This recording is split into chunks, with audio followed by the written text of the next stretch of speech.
Hey everyone, welcome to Archivefacts, where we dive into the forgotten, the hidden, and the unbelievable stories from history. Today's story?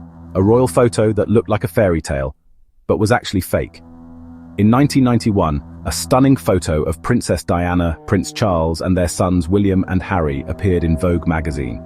Shot by Anthony Armstrong Jones, Princess Margaret's ex and a royal photographer, it was titled A Princess and Her Princes, and many saw it as a tribute to Charles and Diana's 10th wedding anniversary. The scene looked perfect, a cozy countryside picnic at Highgrove. Diana wore elegant riding-inspired clothes, smiling next to Charles and the boys in suits.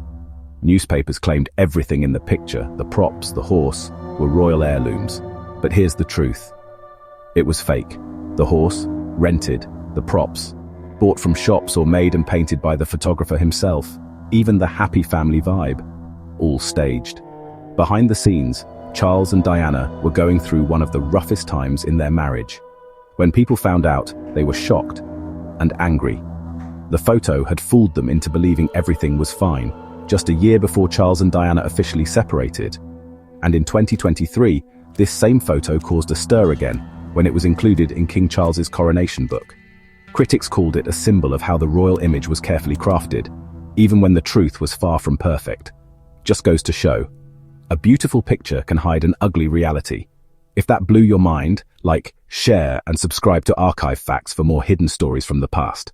Thanks for watching, and stay curious.